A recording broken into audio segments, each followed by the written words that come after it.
Adama lived a life of unparalleled luxury.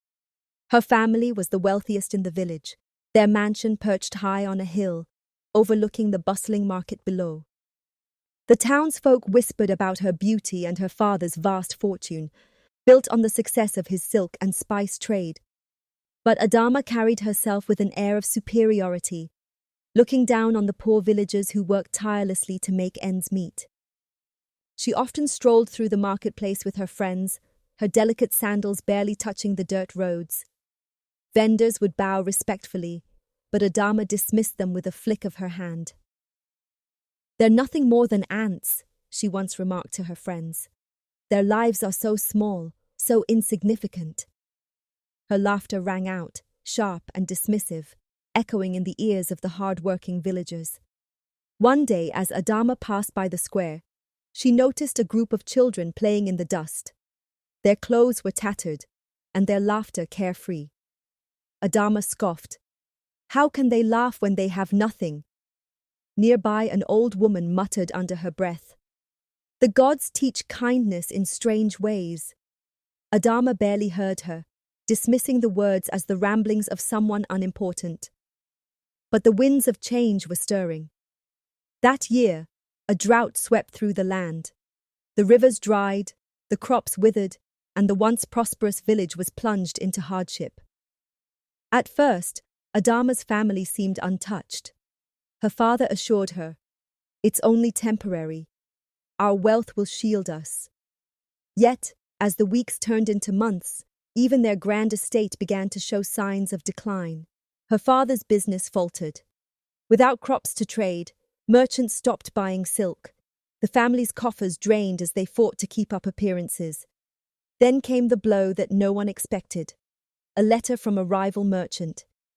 He claimed rights to a significant portion of her father's trade routes, exploiting the drought to his advantage. A costly legal battle ensued, and soon the family's fortune was gone. The day they left the mansion was one Adama would never forget. She stood in the grand hall, staring at the once vibrant paintings now draped in dust. The servants had long since left, and the silence was deafening. Her father, once a proud and commanding figure, looked smaller, defeated. They moved to a cramped, crumbling house at the edge of the village, surrounded by the very people Adama had spent her life scorning. The adjustment was brutal. Adama had never lifted a finger to cook or clean, and now she was expected to fend for herself. Each day brought new humiliations. At the market, she tried to sell her jewelry, but the vendors she once mocked now turned away. One merchant sneered, "Your silk won't feed the hungry." Adama felt the sting of their rejection, but pride kept her head high. One afternoon, Adama spotted a familiar face: Kwame, a farmer she had often ridiculed. He was selling produce, his stall modest but well kept. Adama hesitated, then approached him. Before she could speak, Kwame offered her a kind smile. "Adama," he said gently, "the earth teaches us patience and humility. Do you need food?" Her pride flared. She wanted to reject his offer, to remind him of who she had once been. But hunger gnawed at her, and for the first time, Adama felt the weight of her own arrogance. She accepted the food silently, her cheeks burning with shame. In the weeks that followed, Adama began to see the world through new eyes.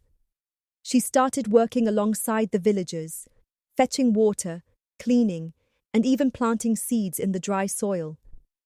The tasks were grueling, but with each effort, Adama felt something shift within her. The villagers, once wary, began to accept her. Kwame, always kind, taught her how to tend the land and shared wisdom she had once dismissed. One evening, as the sun set over the village, a messenger arrived with news. The rival merchant who had ruined her father now sought her help. He offered a deal. If she assisted him in brokering a new trade agreement, he would restore her family's wealth. It was a tempting offer, one that could return her to the life she had lost. Adama wrestled with the decision. On one hand, she could regain her fortune and status. On the other, she had found something more valuable among the villagers: a sense of belonging and purpose. After a sleepless night, she made her choice. The next morning, she turned down the merchant's offer. Instead, she poured her energy into the village. She taught children how to read, helped build a community garden, and worked tirelessly to mend the relationships she had once broken. Her father, though still frail, found peace in her decision. The village began to thrive again, not through wealth, but through unity and hard work. Adama stood among them, no longer the proud, untouchable girl she once was.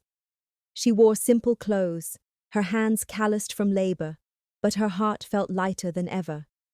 One evening, during a village celebration, Kwame approached her. "You've found what many search for their whole lives," he said.